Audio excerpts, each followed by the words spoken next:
Daha bir qo'ng'iroq keldi, quloq solamiz, qulog'im sizde. Assalomu alaykum. Va alaykumussalam va rahmatulloh va barakatuh. Sizden Allah razı olsun. Rahmat Siz barımızdan. uşunçalık kütüp beri, 6. günü uşunçalık kütüyoruz da. Mümkün bolsa, nöpkö otursanız uşunçalık. Sizde karab oturup, sizin davat berip atkanыңызды uğup, şunday toyboyuz da. Толкунданып кеттим. Rahmat, Allah razı olsun. Суроо берейин дегеним бул аялдардан такыба чыгабы деп суроо берейин деген. Emnege çıkpayt? Çıgat. Ayşe neviz var, Hadiçe neviz var, Rabia var, Sauda neviz var, men ayalım var, Abdüşkür Hacı'nın ayalı var, Takva ayaldır, Basan Hacı'nın ayalı var. Bu degenim bar bir üydögü namaz okup, oruza tutup, güyösün itaat kılgamdan siz okşağın ayalları var. Uşlardan bardığımız takva da baytağı, şonduktan söztüdö çıgat, olyalar çıkkan, alımlar çıkkan. Bu söztüdö oturgan mesele. Abu Hanifa'nın inesi takva olgun. Demek biz söztüdö biz aytışımız gerek, ayallardan da takva çıgat. Anan keybirler ayallar şeytan da joğanda emes. Bunun manisi ayal erkektin şeytanı, erkek ayaldın şeytanı. Sebep degende erkek ayal birin adaştırat degen mesele. Anan gebirler düşünbeyli ayal şeytan eken, anan erkek şeytan eken de aytı baştan da emes. Bolgonu birin azırgandık üçün oşonda şeytanday olgan sıpat bolup kalat dep anan mayında aytılıngan bolboso takvalar erkeklerden daga çıgat, ayallardan daga çıgat. Kudayдын sүйүктүү darajasına jete turgan darajalarga erkekler daga jetet, ayallar daga jetet. Misal üçün köptөгөн takva ayallar var. Kuday Taala barыбызды, eneleribizdi, eçilleribizdi, ayallarыбызды, kızlarыбызды takvalardan kılgan bolsun. Allah razı bolsun takva hakkında kitap yazsangiz deyt. Allah razı olsun sizden de hurmatlı bir tuğanım. Takvalık boyunca kitapta İnşallah hareket kılayın. İmam Muhammed bin Hasan Şeybani'den aytışkan takvalık boyunca kitap yaz degende men yazıp koydum deydi. Kanday kitap yazdınız biz görülek biz o dese ben oşol soda kitabını yazdım sodana deydi.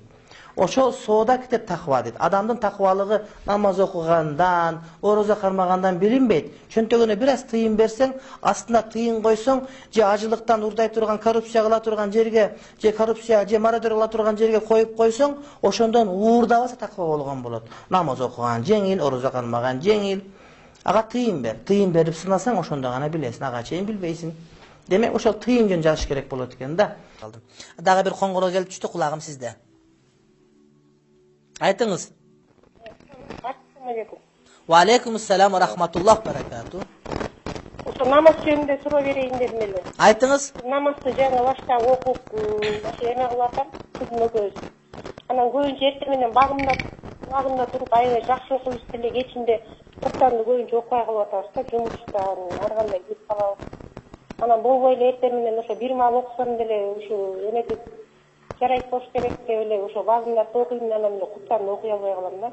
Эки маал окуйм деп өзүмчө аракет кылгам. Анан ошентип окусам боло берет, сөзсүз эле 5 маал окуш керек дейт. Сураңыз түшүнүктүү. Эми сиз кызыксыз да 2 маал дегенде сөзсүздө куптанды кошуш керек беле. Сиз 4 маал окуп туруңуз, куптанды окуй албайсаңыз, багымдат 5 шам, анан асыр кылып, анан куфтан өзүнө өзү келип калат. Anan bирок чындыгында эң оор намаз багымдат менен куфтан намазы. Пайгамбарыбыз айткан мунафыктарда мунафык экен деген 200-лөрдүн 200-лүгү мына ушул багымдат намазы менен куфтан намазынан билсеңер болот деген. Себеп дегенде намаздардын эң оору мына ушул багымдат намазы жана куфтан намазы. Анан кээ бир адамдар мен бир маал намаз окуп койсом болобу? Эми мен болот деп кантип айтам? Мен Кудай эмесмин, мен шарият эмес, бул Кудайдын шариаты. 5 маал намаз парыз. Бирок ошол эле убакта мен айтар элем, багымдатты окуй бериңиз сиз, анан калган өзүнө өзү келе берет деп. Анан 5 маал окубасаң, 1 маалды окуба деп айтпайм да. Эгерде сиздин бирөөдөн 5 сом карызыңыз болсо, 1 сомду берип турсам болот десе, 1 сомду берип тур, калган 4 сом карыз болуп тура берет. Анан тапканда бересиң деп айткандай эле маселе. Эч ким 5 маал намазды бир убакытка түшүрүп кое албайт аны. Анан окусаңыз окуганчалык кутулу бересиз, анан калганы дагы эсебин ала турган күн келип калат. Аллах Таала барыбызды шерменде кылгандан сактасын. Биздин кийинки сурообуз ассаламу алейкум, намаз окубай эле хижаб кийсе болобу? Кээ бирөөлөр болбойт дейт. Бирок ниетим бар, жакында окуймун дейт. Намаз өзүнчө фарз. Hijab elecek oronu je bolbosam jooluk oronуп, uzun giyip, abiyirdi giyinip жүрүү бул өзүнчө фарз. Ошондуктан колуңуздан келген фарздарды аткарып баштаңыз. Бирок жоолук салынып туруп такыр намаз окубаган болсо, кыяматка барганда жоолук салынган таптакыр пайдасы болбой калуусу мүмкүн. Ошондуктан намаз окуганга аракет кылыңыз.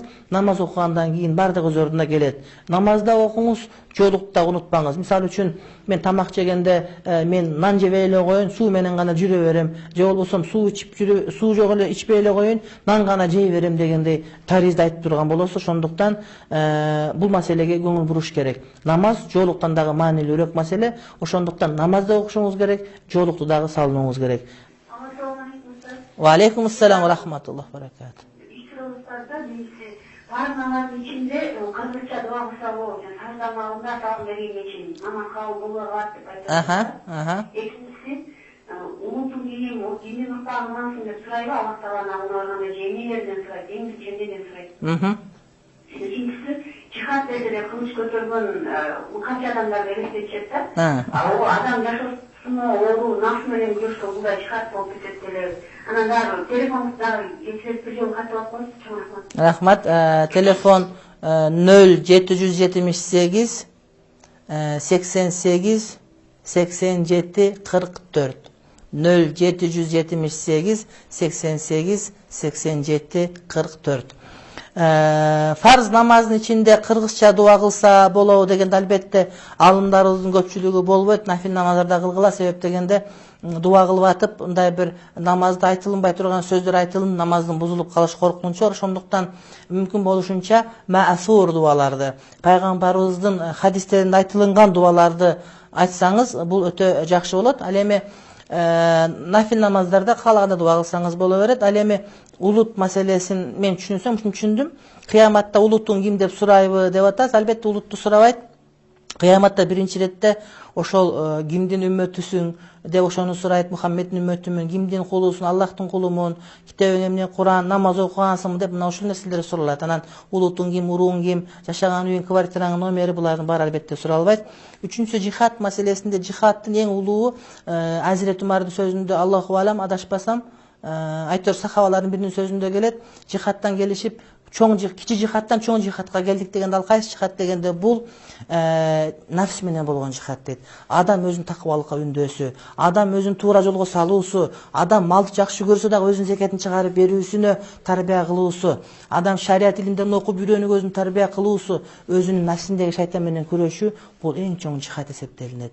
Акыйкатты айтып жеткирүү, даават кылуу, дааватка аракет кылуу, китеп окуп, китепти айтып берүү, илим алуу, булардын бардыгы шариатта жихад деп айтылат. Эң чоң жихад мына ушунда турат.